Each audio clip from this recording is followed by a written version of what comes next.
news que je trouve très intéressante, enfin, pas très, enfin, comment dire, plus ça va, plus les news sont intéressantes, voilà ce que je veux dire. Est-ce que vous saviez que Seventeen vont sortir récemment, là prochainement plutôt, c'est pas récemment, c'est prochainement, un film nommé Seventeen Tour Follow Again, qui va sortir au cinéma à partir du 21 août, avec des projections qui seront limitées évidemment.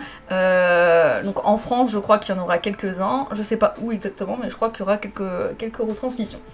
Dans le trailer qui a été diffusé, alors je vous montrerai pas le trailer parce que je pense pas qu'il y ait l'intérêt forcément de montrer le trailer, mais dans ce trailer on montre des extraits du coup du concert de Seventeen, parce que globalement ça va être ça, hein, c'est juste on va voir le concert du tour, et c'est le concert qui a eu lieu au World Cup à Séoul, dans le plus grand stade de Corée du coup, donc c'est un gros truc quoi. Certains vont boycotter le film, alors je sais pas si vous comptez le boycotter ou pas, mais certains vont le boycotter parce que ce film, il va être diffusé en Israël. Et donc, je vais pas vous rappeler tout ce qui se passe en ce moment avec la Palestine, Israël, ça va être compliqué, et puis on n'est pas dans la politique, mais c'est simplement pour dire que hier déjà on a commencé à en discuter un peu.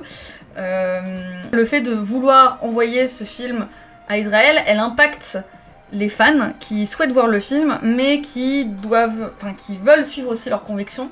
Et du coup, bah forcément, ça part dans tous les sens, parce que bah y a des gens qui sont en mode si tu vas voir le film, c'est que t'acceptes ce qui se passe, et ça part dans tous les sens. La question que je me pose, c'est est-ce que vous comptez aller voir le film tout de même si voilà, et est-ce que selon vous, aller voir un film qui est diffusé en Israël, c'est soutenir l'Israël? Voilà, c'était la question que je me posais. Moi personnellement, je pense pas. Par contre, c'est vrai que ça fait chier d'avoir Hybe qui soutiennent toujours l'Israël, parce qu'en fait, Hybe, il faut savoir que le film de Suga des BTS, je sais pas si vous êtes allé le voir, mais c'est pareil.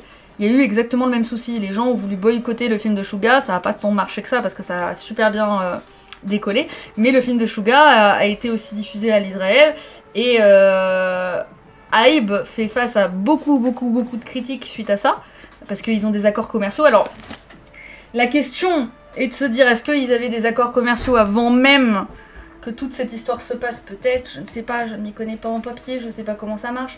En tout cas, la question c'est, est-ce que vous allez voir le film ou pas du tout? Et l'affiche, voilà, c'était ça que je voulais vous montrer, en plus c'était l'affiche à la base. Voilà, la petite affiche, sympa, ouh, là, voilà, sympa la petite affiche. Mais ouais, tu sais pas quoi. Je vois pas le rapport avec le fait de soutenir l'Israël juste parce qu'il est diffusé là-bas. Ben je ne vois pas non plus, mais je pense et je suppute que c'est parce que, en gros, ça veut dire que Hybe soutient l'Israël, tu vois. Vu qu'ils donnent de l'argent techniquement du coup. C'est compliqué car ça touche la politique et autres. Mais d'un côté, ne pas le mettre en Israël priverait les fans de Seventeen, c'est ça, ceux là-bas, qui sont personnellement pour rien, ça reste compliqué. Et je suis totalement d'accord avec toi. Tout le monde en Israël n'est pas d'accord avec ce qui se passe. Et ça prive les fans aussi. Donc c'est compliqué. 잠시 피할 곳을 찾아 나는 잠이 들어 이곳은 내 맘대로 너무 맘에 들어 할 수 있고 갈 수 있어 모든 걸 가질 수 있어 I call it lose your dream lose your dream